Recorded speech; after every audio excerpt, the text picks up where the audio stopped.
Edward Hartwell stood in the entrance hall of Briarfield Manor, travel dust still clinging to his coat, his eyes fixed on the wilted flowers scattered across the breakfast table. Yesterday's wedding blooms, already fading. The front door remained open behind him, morning light cutting through the stillness, and he heard the whisper of silk on the staircase before he saw her.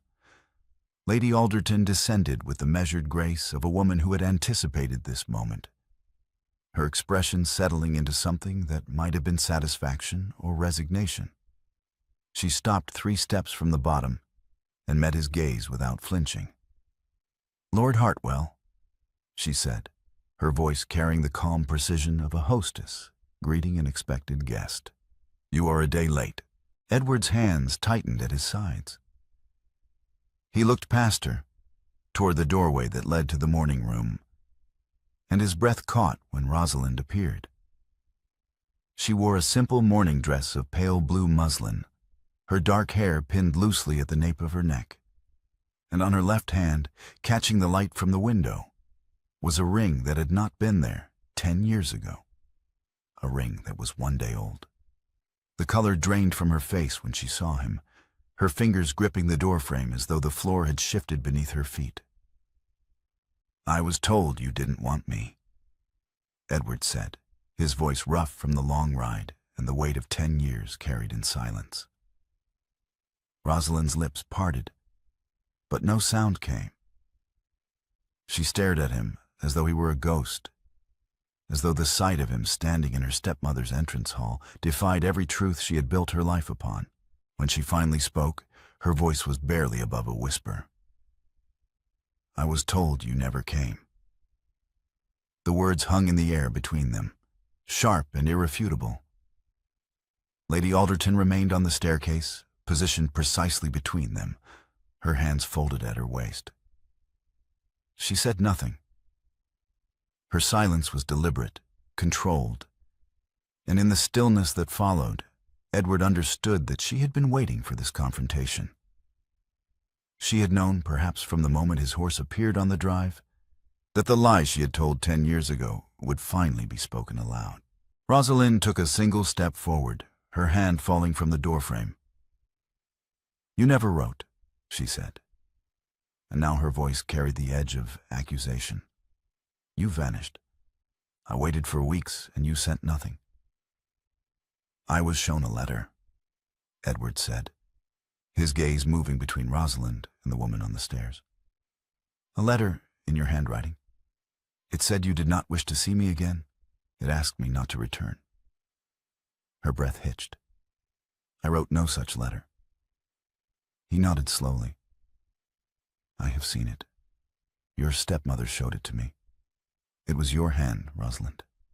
I would know it anywhere." Lady Alderton descended the final 3 steps, her movements unhurried. "This is hardly the time for such a discussion," she said, her tone pleasant, almost conciliatory. "Lord Hartwell, you must understand that my stepdaughter is now Lady Summersby. She was married yesterday. Whatever misunderstanding occurred a decade ago, it is no longer—" "What letter?" Rosalind interrupted, her voice rising.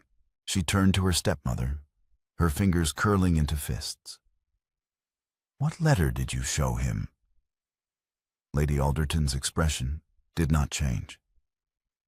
"A letter you wrote, my dear. One in which you expressed your desire to decline a certain gentleman's suit. I presented it to Lord Hartwell when he arrived, unannounced, 10 years ago. He read it and left. That is all." "A letter declining a suit," Rosalind repeated slowly. Her eyes narrowed, and Edward saw the moment understanding began to dawn. "I wrote such a letter. I wrote it to Mr. Gresham, the curate you were attempting to force upon me. I refused him. I told him I had no interest in his attentions and asked him not to call again." Edward felt the floor tilt beneath him. "Gresham?" She met his gaze. "Yes. I wrote that letter to refuse a man I had never met, a man my stepmother was pressing me to accept. I did not write it to you. I would never have written such a thing to you. Lady Alderton's composure remained unshaken. You were young, she said softly. You did not know your own mind. I acted in your best interest, Rosalind. Lord Hartwell was— You lied. Rosalind's voice cut through the room like a blade. You showed him a letter I wrote to another man and told him it was meant for him. You sent him away. I protected you, Lady Alderton replied, and for the first time a note of steel entered her voice. Lord Hartwell was a second son with no prospects. You were a baronet's daughter. I ensured you would not throw yourself away on a man who could offer you nothing. I was an earl within the year, Edward said quietly. My brother died in a riding accident 8 months after I left Briarfield. I inherited the title, the estate, and a considerable fortune. Did you know that, Lady Alderton? She did not answer. Rosalind pressed a hand to her mouth, her eyes glistening. You knew I loved him, she whispered. You knew and you destroyed it. I secured your future, Lady Alderton said, her voice hardening. And you have done well, have you not? You are Lady Summersby now. Your husband is a baron with an estate in Kent and a house in London. You have security, position, and respect. What would you have had with Lord Hartwell 10 years ago? A second son with nothing but a commission and a borrowed horse. Edward took a step forward, his hands clenched at his sides. You had no right. I had every right, Lady Alderton replied, turning to face him fully. I was her guardian. Her father entrusted me with her well-being, and I fulfilled that duty. You may rage at me now, Lord Hartwell, but the fact remains. My stepdaughter is married. She was married yesterday, in the chapel at Briarfield, before witnesses and in the eyes of God. Whatever you believe you came here to accomplish, you are too late. Rosalind swayed slightly, and Edward moved toward her instinctively, but she held up a hand to stop him. Do not, she said, her voice cracking. You are addressing another man's wife. The words struck him like a blow. He stopped where he was, his chest tightening, and watched as Rosalind turned and walked out of the entrance hall, her footsteps echoing down the corridor until they faded into silence.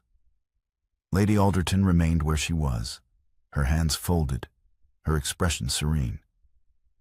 You should leave, Lord Hartwell, she said quietly. There is nothing for you here. Edward looked at her for a long moment, taking in the calm certainty in her eyes, the utter lack of remorse. This is not finished, he said. She turned and ascended the stairs. It is. It was finished 10 years ago. Her silk skirts whispered against the polished wood. Edward stood alone in the entrance hall, surrounded by wilted flowers and the wreckage of a decade built on lies. Edward found Rosalind in the garden an hour later, standing at the iron gate that separated the formal grounds from the meadow beyond. She had not changed her dress, and the morning sun illuminated the pale muslin, making her appear almost translucent. She did not turn when he approached, but he saw her shoulders stiffen, and he knew she was aware of his presence. I should not have believed the letter, he said, stopping a few paces behind her. I should have come to your window. I should have demanded to see you. I did none of those things, and that failure is mine to carry. Rosalind's hands tightened on the iron bars. Why didn't you? She asked, her voice low and raw. Why did you read a piece of paper and simply leave? Did you know me so little that you believed I could write such a thing? I believed it because I thought I was not enough for you, Edward said. You were the daughter of a baronet, raised in a manner, educated and accomplished. I was a second son with a commission I had not yet taken up. I had nothing to offer you but myself. And when your stepmother showed me that letter, I thought—" He stopped, the words catching in his throat. "I thought you had realized what I already feared, that you deserve better." Rosalind turned then, her eyes blazing. "So you left. You did not ask me. You did not question it. You simply accepted that I had dismissed you and walked away." He held her gaze. "Yes. And in the 10 years since, did you never think to return? To ask why? To demand an explanation?" Edward met her gaze, unflinching. "I married Lady Catherine Holt 8 months later. It was a match arranged by my family, and I accepted it because I believed you had refused me. Catherine was kind, and I tried to be a good husband to her. She died 14 months ago, and it was only after her death that my solicitor, Mr. Pembroke, began reviewing certain financial arrangements connected to our marriage. He found discrepancies, he investigated, and he uncovered the truth." Rosalind's breath came faster now, her chest rising and falling beneath the thin muslin. "What truth?" "That your stepmother received a payment when I married Catherine. £400, transferred 6 months after the wedding. Pembroke traced the payment back to Catherine's family, and he found correspondence between Lady Alderton and Catherine's father. Your stepmother brokered the match. She removed me from your life and sold me to another family for profit." Rosalind closed her eyes, her knuckles white against the gate. "She sold you." "And then she sold you," Edward said quietly. "Pembroke discovered that your betrothal to Lord Somersby was formalized 6 months after Lady Alderton received confirmation that I had married. She waited until I was no longer available, and then she arranged a replacement." Rosalind opened her eyes, and when she looked at him, the fury in her gaze was no longer directed solely at Lady Alderton. "You should have come back," she said, her words unsteady. "You should have questioned the letter.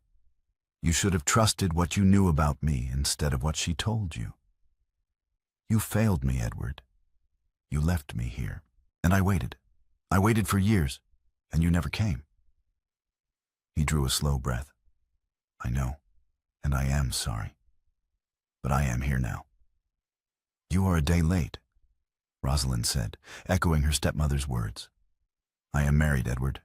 I am legally bound to another man. Your apology does not undo that. Your presence here does not dissolve a marriage made before God and witnesses." Edward took a step closer, close enough that his shoulder blocked the wind that had begun to rise from the east. He did not touch her, but he stood near enough that she could feel his warmth, and he saw the way her hands trembled on the iron bars.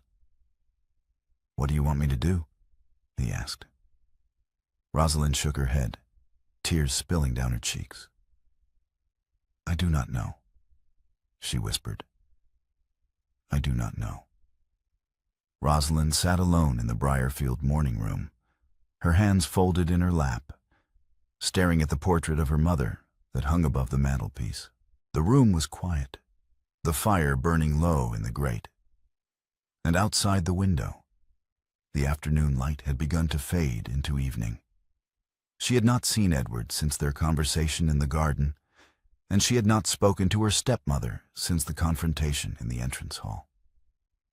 She felt suspended, caught between the life she had built over the past 10 years and the truth that had shattered it in a single morning. The letter had been real. She remembered writing it, remembered the careful phrasing she had used to refuse Mr. Gresham without giving offense. She had been 18, and Lady Alderton had been relentless in her insistence that Rosalind accept the curate's attentions. Rosalind had refused, and she had written the letter to make her refusal clear. She had never imagined that her stepmother would take that letter, present it to Edward, and use it to drive him away. The cruelty of it was breathtaking. Not a lie precisely, but a redirection. A truth twisted into a weapon. Lady Alderton had not forged a letter. She had simply changed its intended recipient. And Edward, believing the letter was meant for him, had left. Rosalind pressed her hands to her face, her breath hitching. She wanted to be angry with him, wanted to hold him accountable for believing a piece of paper over everything he had known about her. And she was angry. But beneath the anger was a deeper, more painful truth. She had married Lord Somersby yesterday. She had spoken vows before witnesses. She had accepted his ring and his name. And no matter what Edward had discovered, no matter what Lady Alderton had done, the marriage was lawful. She could not simply leave Thomas Somersby. He was a decent man, quiet and kind, who had proposed because Lady Alderton had arranged the match, and Rosalind, after 10 years of waiting, had accepted because waiting had become indistinguishable from disappearing. He had done nothing wrong. He did not deserve to be humiliated, to have his wife leave him the day after their wedding for a man who had arrived too late. The door opened, and Rosalind looked up to see her stepmother standing in the doorway. Lady Alderton's expression was calm, her posture composed, and she closed the door behind her before crossing the room to sit in the chair opposite Rosalind. "You must compose yourself," Lady Alderton said quietly.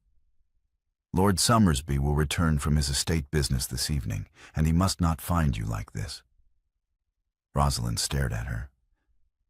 "How can you speak to me as though nothing has happened?" "Because nothing has happened," Lady Alderton replied. "Lord Hartwell arrived, made certain accusations, and you became distressed. That is all. You are still Lady Somersby. You are still my stepdaughter, and you will conduct yourself accordingly." "You lied to him," Rosalind said, her tone shaking. "You showed him a letter I wrote to another man, and told him it was meant for him. You sent him away. I protected you," Lady Alderton said, her tone sharpening. "Lord Hartwell had nothing to offer you. He was a second son with no prospects, and you were infatuated. I did what was necessary to secure your future." "You destroyed my future," Rosalind said, her palms pressed flat against her skirts. "You knew I loved him, and you took that from me." "I gave you security," Lady Alderton replied. "You are married to a baron, Rosalind. You have an estate, a household, and a position in society. What would you have had with Lord Hartwell 10 years ago? Nothing. You would have been the wife of a second son, struggling to maintain appearances on a soldier's pay. I saved you from that." Rosalind stood, her arms rigid at her sides. "You sold him," she said, her voice rising. "Edward told me about the payment. You brokered his marriage to Lady Catherine and received £400 for it. You profited from his departure." Lady Alderton's expression did not change. "I arranged a match that benefited all parties involved. Lord Hartwell's family desired a connection to the Holt estate, and Catherine's family desired a title. I facilitated the arrangement, and yes, I was compensated for my efforts. That is how such matters are conducted. Rosalind, you are not a child. You understand the way the world works." "And my marriage to Lord Somersby?" Rosalind demanded. "Was that another transaction?" Lady Alderton stood, her posture rigid. "Your marriage to Lord Somersby is the best match you could have hoped for. He is a decent man with a respectable estate, and he will provide for you. You should be grateful, not resentful." "I am not resentful," Rosalind said quietly. "I am grieving. I am grieving the life I might have had, the man I loved, and the decade you stole from me."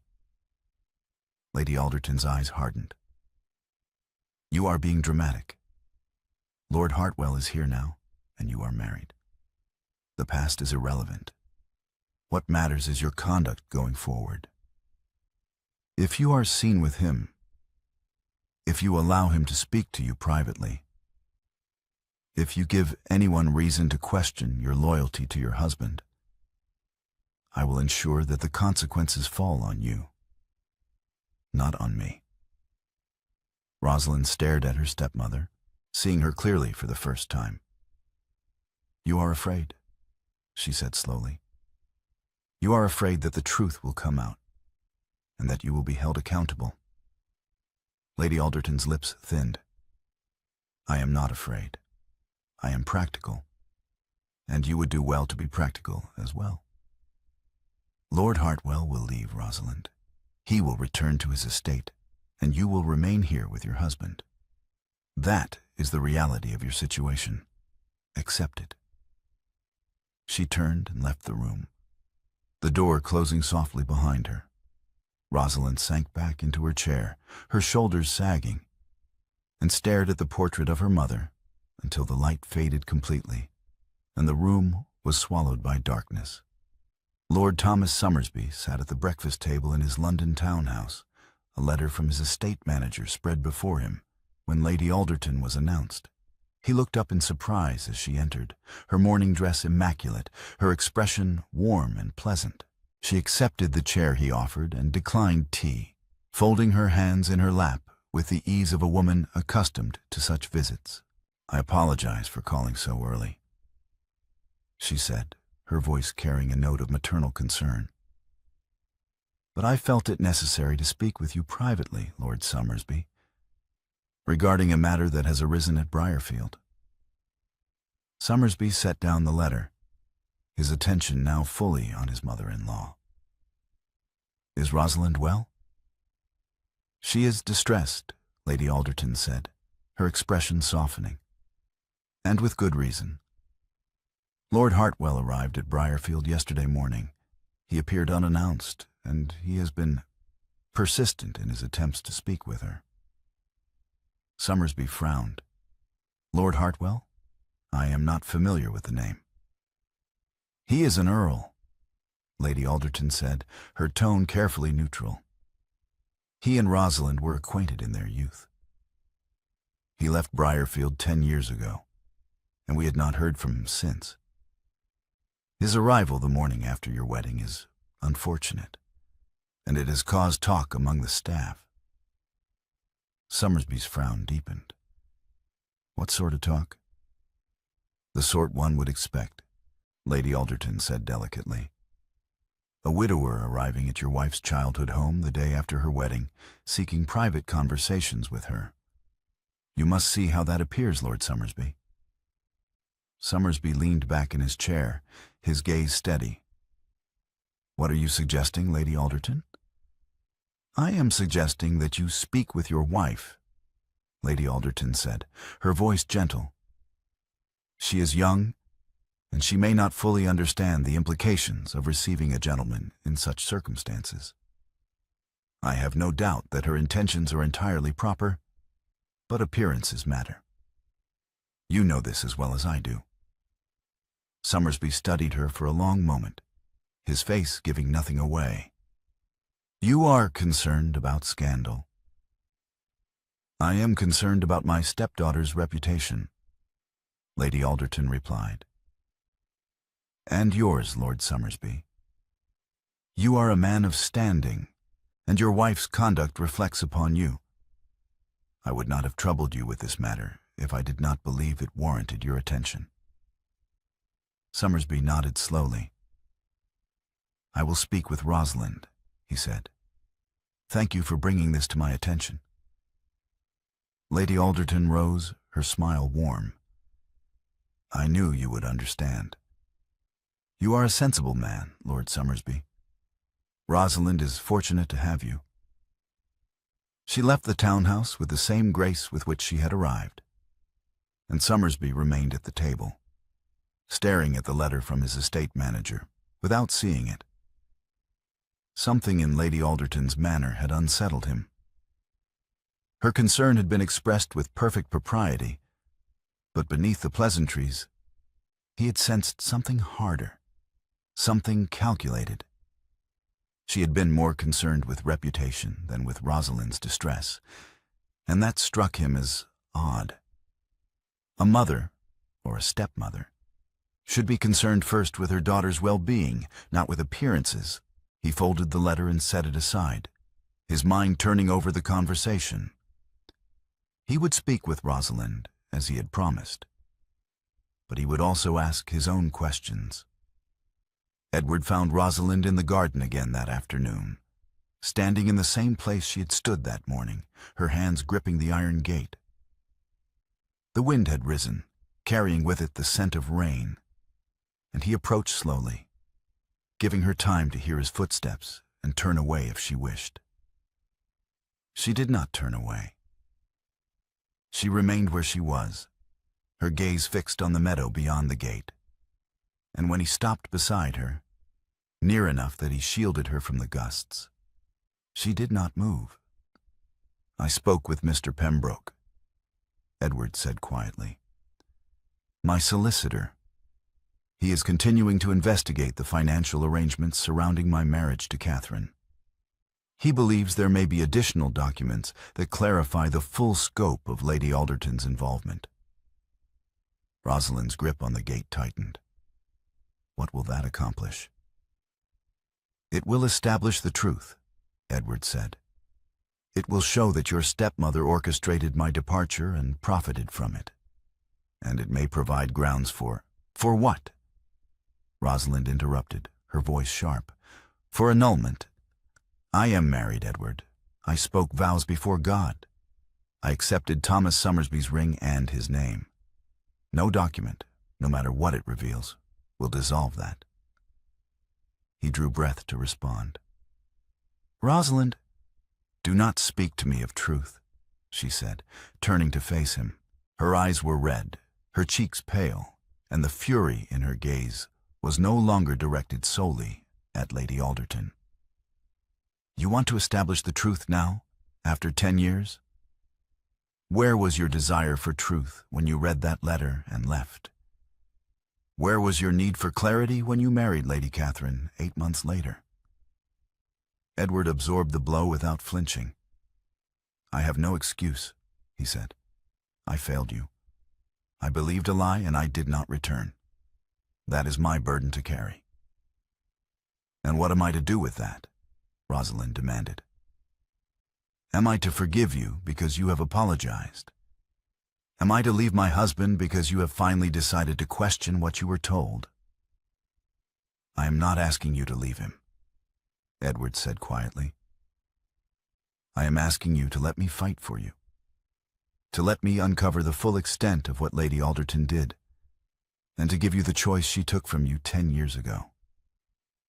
Rosalind shook her head, tears spilling down her cheeks. "You cannot give me that choice, Edward. I am married. The choice is gone." Edward reached out, his hand hovering near hers on the iron bar, but he did not touch her. "Then tell me to leave," he said. "Tell me you do not want me here, and I will go." Rosalind stared at him, her breath coming in shallow gasps. "I cannot," she whispered. "I cannot tell you to leave, and I cannot ask you to stay. I do not know what I want, Edward. I do not know anything anymore." Edward's hand moved, slowly, until it rested on the iron bar beside hers. Not over it, not touching, just beside it. And after a long moment, Rosalind shifted her hand until their fingers overlapped, the warmth of his skin against hers, and neither of them spoke. Mr. Pembroke arrived at Briarfield 3 days later, carrying a leather case filled with documents. He met with Edward in the library, spreading the papers across the desk, and Edward listened as his solicitor explained what he had uncovered. The financial settlement connected to Edward's marriage to Catherine Holt was more complex than they had initially believed. The payment to Lady Alderton had been only one part of a larger arrangement, and Pembroke had found correspondence between Lady Alderton and Catherine's father that suggested the match had been brokered months before Edward had even left Briarfield. She planned it, Edward said, staring at the documents. She planned to remove me from Rosalind's life and sell me to the Holt family before I ever arrived at Briarfield. It appears so, my lord, Pembroke said. The correspondence indicates that Lady Alderton approached Mr. Holt shortly after you began courting Miss Farrow. She described you as a second son with no prospects, but significant charm. And she suggested that you might be persuaded to accept an advantageous match if you believed Miss Farrow was unavailable. Edward's hands clenched on the edge of the desk. And the letter?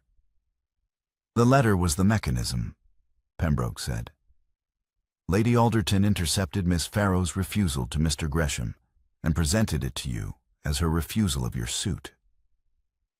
You left, and within weeks, Lady Alderton contacted Mr. Holt to inform him that you were now available.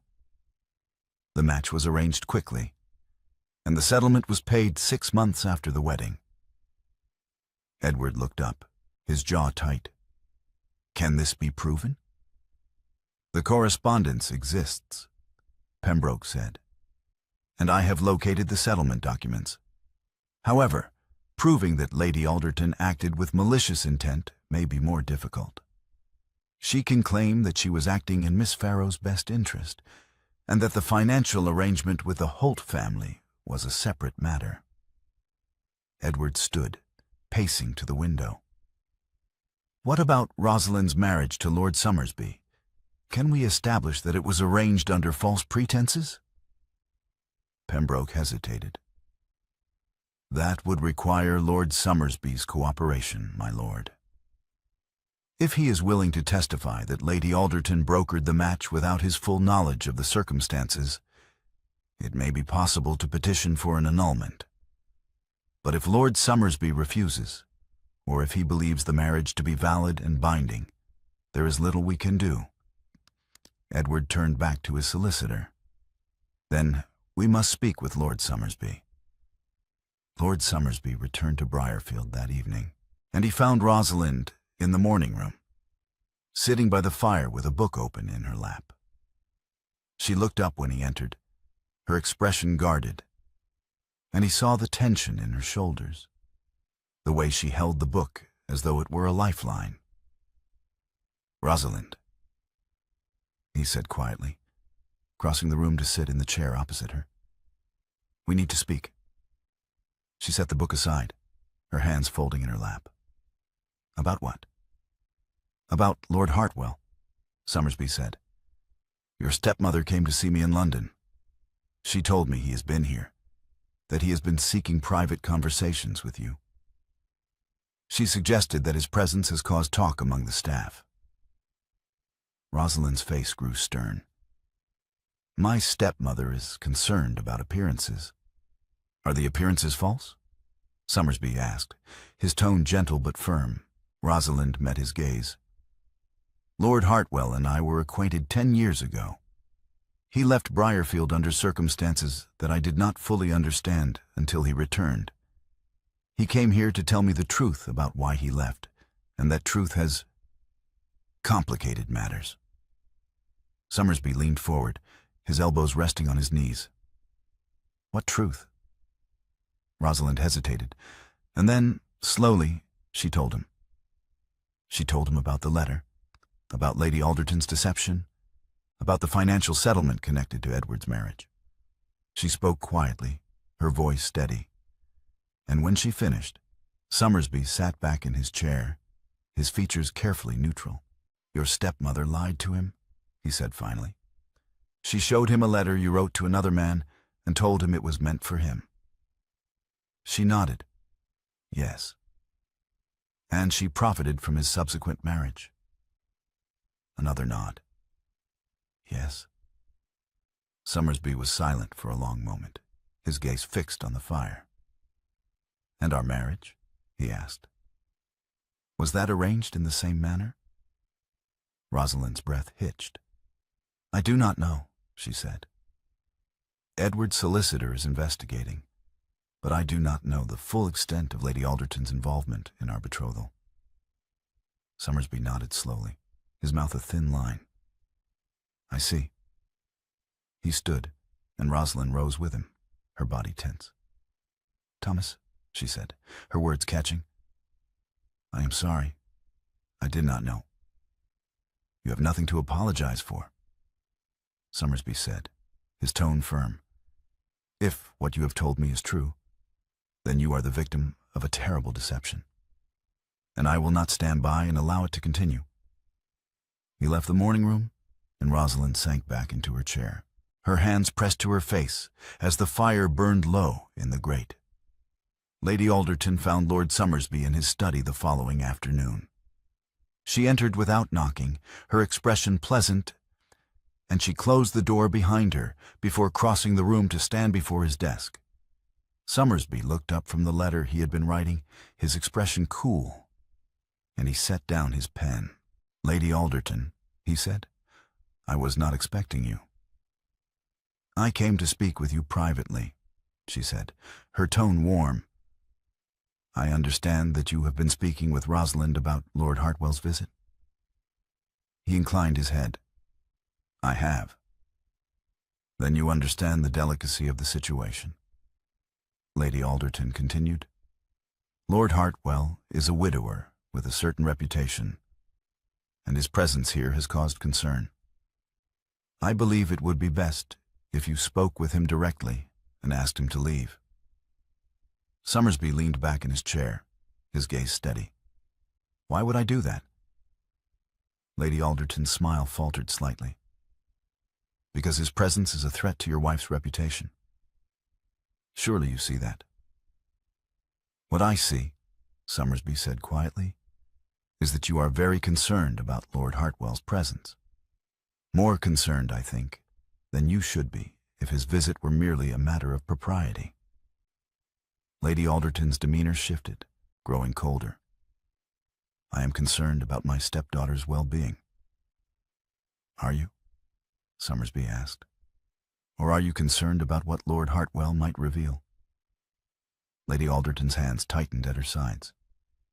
I do not know what you mean. I think you do, Summersby said. He opened a drawer in his desk and withdrew a folded letter. I have been making inquiries of my own, Lady Alderton.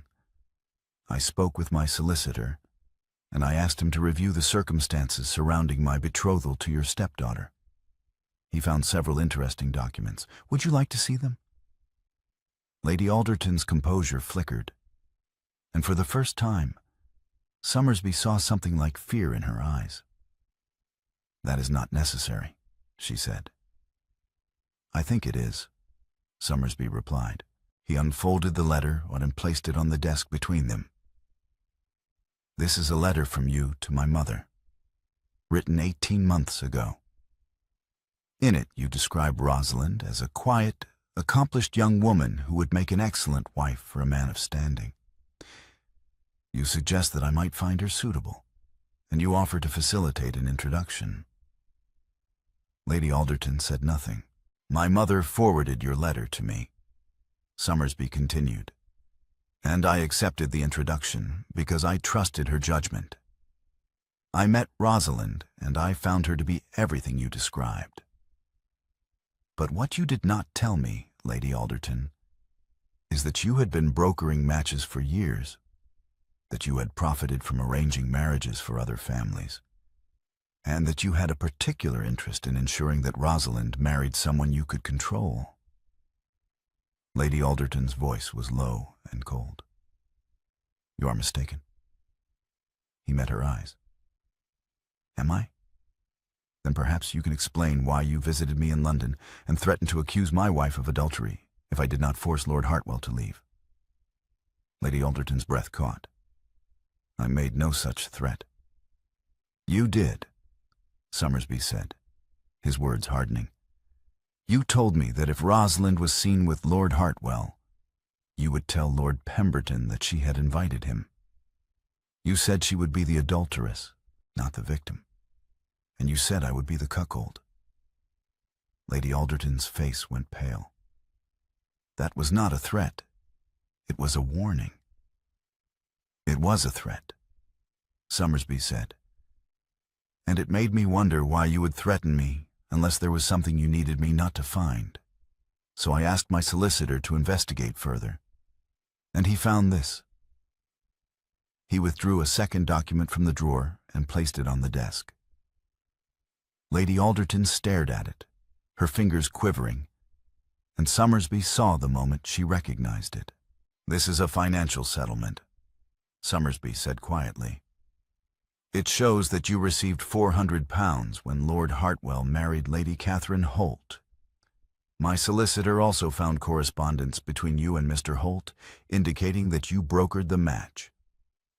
And he found a second settlement, dated 6 months after my betrothal to Rosalind was formalized.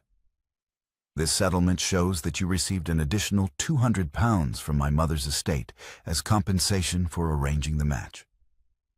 Lady Alderton's composure shattered. "Your mother agreed to the payment. It was a customary arrangement." "Perhaps," Summersby said. "But what is not customary is lying to a man about why he was refused by the woman he loved, and then profiting from his subsequent marriage. What is not customary is arranging a match for your stepdaughter without informing her, or me, that you had been paid to do so. You sold her twice, Lady Alderton.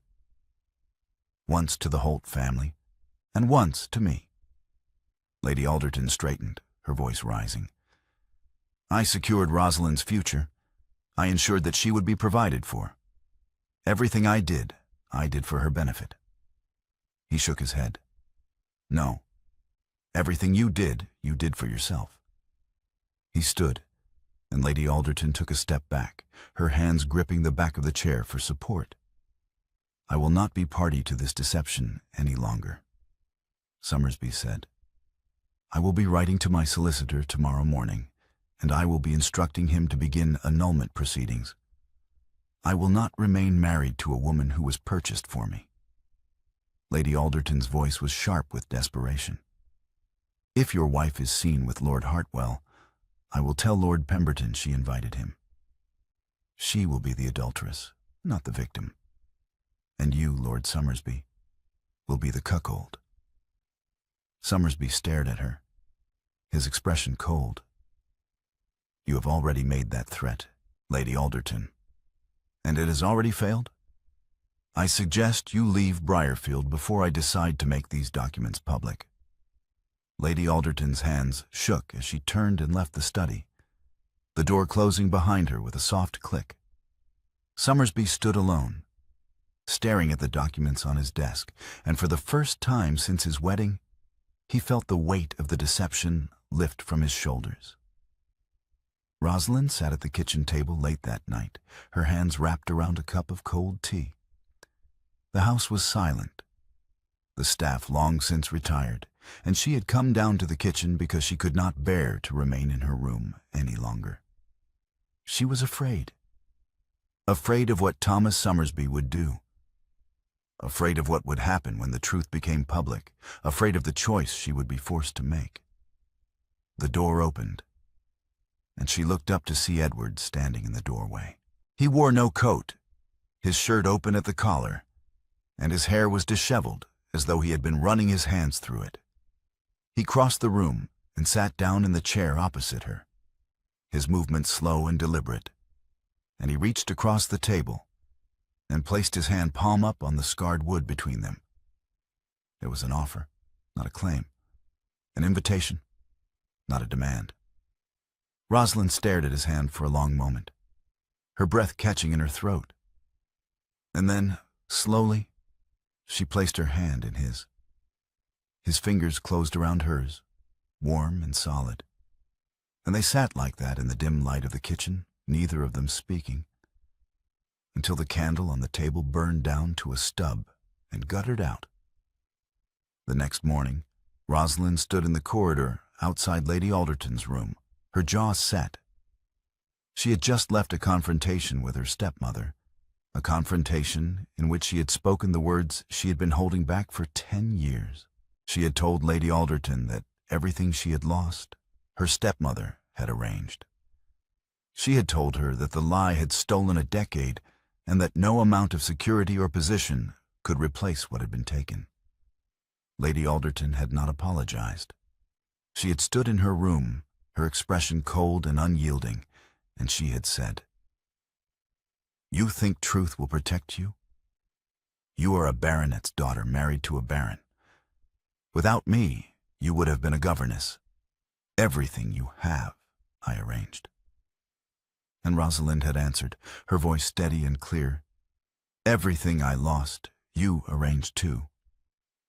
She had walked out of the room, leaving her stepmother standing alone, and now she stood in the corridor, her chest heaving, her pulse racing. Edward was waiting at the end of the corridor, his expression tense, and when she saw him, something inside her broke. She crossed the distance between them, her footsteps quick and unsteady, and when she reached him, she took the front of his coat in both hands and pulled him down to her. His forehead pressed against hers, his breath warm against her cheek. And she whispered, "I should have come back." He answered quietly, "Yes, I am here now. That is not the same thing." His voice was barely audible. "I know." She kissed him. His hands stayed at his sides until she pulled them to her waist, and then his fingers tightened, his grip firm and sure, and the kiss deepened. It was not gentle. It was not tentative. It was the kiss of a woman deciding what she wanted, not receiving what he offered. And when she finally pulled back, her breath coming in shallow gasps, she saw the question in his eyes. "I do not know what happens next," she said, "but I know I cannot live the rest of my life pretending I do not love you." Edward's hands tightened on her waist. "Then we will find a way," he said. "Whatever it takes, Rosalind, we will find a way." Lady Alderton's drawing room was the same room where she had told Edward, "She doesn't want you," 10 years ago. The walls were papered in pale green silk, the furniture upholstered in cream damask, and the writing desk by the window was the same desk where she had kept the letter that had destroyed a decade. It was night now, the room lit by candles, and 4 people stood within it: Rosalind, Edward, Lady Alderton, and Lord Somersby. Somersby spoke first. He crossed the room and placed a folded document on Lady Alderton's writing desk, his movements deliberate and precise. "This is a financial settlement," he said, his voice calm and steady. "It shows that you were paid £400 when Lord Hartwell married Lady Catherine Holt. My solicitor traced the payment back to Catherine's family, and he found correspondence between you and Mr. Holt, indicating that you brokered the match." Lady Alderton's expression did not change, but her hands tightened on the arms of her chair. "That arrangement was perfectly legal," she said.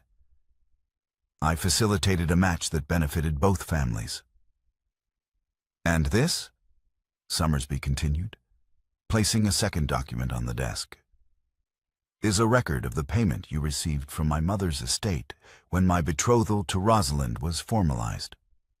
£200, paid 6 months after you received confirmation that Lord Hartwell was no longer available."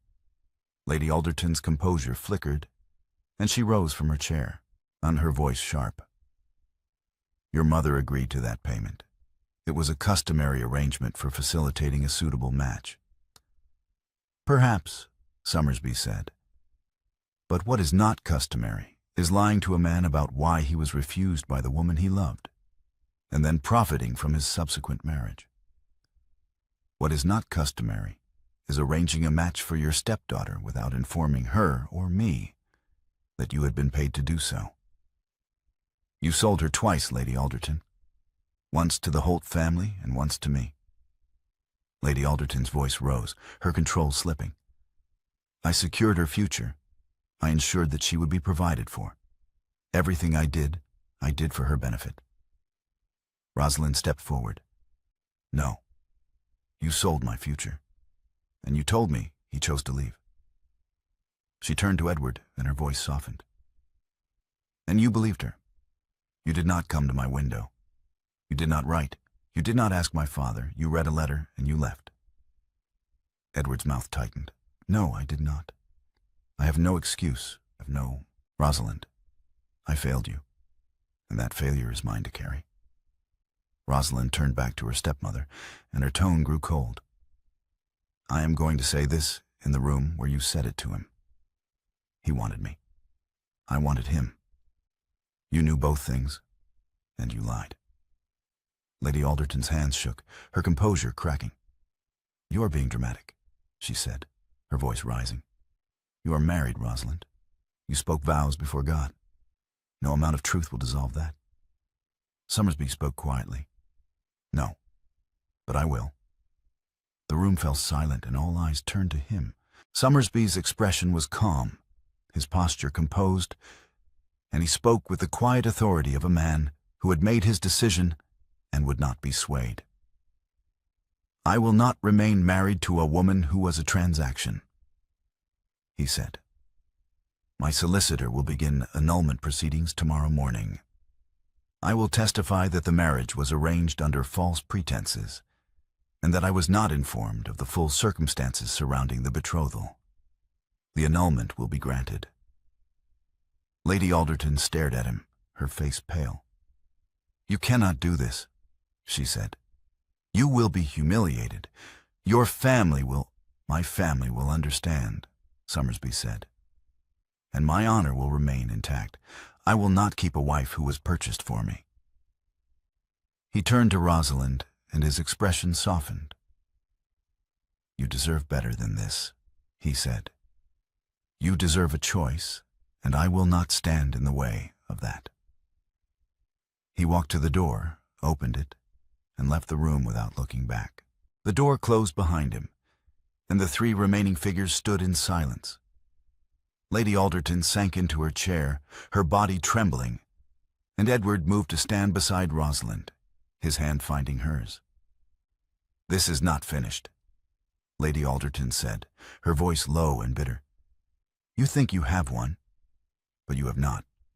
Society will do what it always does, Rosalind said quietly.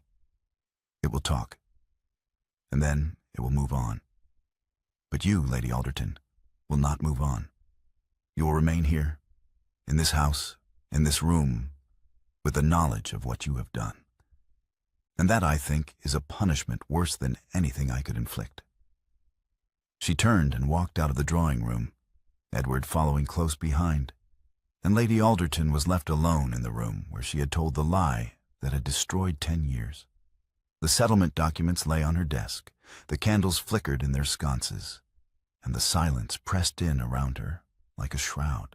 Spring arrived at Briarfield with the scent of rain and new grass. The morning room, which had once been Lady Alderton's domain, was now Rosalind's. Lady Alderton had been removed to rented rooms in Bath, her belongings packed and sent after her, and the house had settled into a quieter, gentler rhythm. The annulment had been granted, the proceedings conducted with discretion, and Thomas Summersby had left Briarfield with his dignity intact and his honor unquestioned.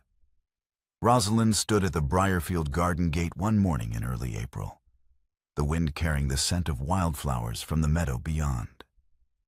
She held a folded piece of paper in her hand, the letter she had written to Mr. Gresham 10 years ago, the letter that had been used to destroy a decade. Edward's solicitor had found it among Lady Alderton's papers, and he had returned it to Rosalind with a note explaining its significance. She looked at the letter for a long moment, reading the careful, youthful handwriting, and then she tore it in half. The pieces fluttered from her fingers, caught by the wind, and she watched as they were carried away across the meadow, disappearing into the tall grass. That letter was never mine to refuse, she said quietly, and never yours to believe. Edward stood beside her, his hand resting on the iron bar of the gate, and he nodded.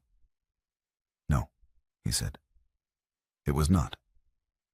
They stood in silence for a moment, and then Rosalind turned and walked back toward the house, her steps light and unhurried. Edward followed, When they reached the morning room, he found her sitting at the table, a book open before her and a letter in her hand. "What is that?" he asked, crossing the room to sit beside her. "A letter from Thomas Summersby," Rosalind said, her voice warm. "He has remarried. A woman named Miss Hartley from Kent. He says they are very happy, and he has sent me a book of botanical illustrations that I once admired." She placed the letter on the table and opened the book, her fingers tracing the delicate drawings of flowers and leaves. Edward watched her, and he saw the way her expression softened, the way the tension that had gripped her for so long had finally eased. "You are smiling," he said. She glanced up. "Thomas Summersby is happy. That matters to me." "You are generous with a man you did not choose," Edward observed. "I am generous with a man who chose to let me go when keeping me would have been easier," Rosalind said. She looked up at him, her eyes bright. "He gave me a choice, Edward. He did not have to do that. He could have kept me bound to him and no one would have questioned it. But he did not. He let me go." Edward reached across the table and took her hand, his fingers closing around hers. "And what did you choose?" he asked quietly. Rosalind smiled, her grip tightening on his. "I chose you," she said. "I chose the life we should have had 10 years ago. I chose the man who came back, even if he came back late." Edward lifted her hand to his lips and kissed her knuckles, his eyes never leaving hers. "I will not let go again," he said. She nodded. "I know." She turned back to the book, her free hand turning the page. And Edward sat beside her, his hand still holding hers on the table. The gesture was unhurried, permanent, the touch of a man who had learned the cost of leaving and would not make that mistake again. Outside the window, the spring sun broke through the clouds, and the Briarfield garden bloomed with new life.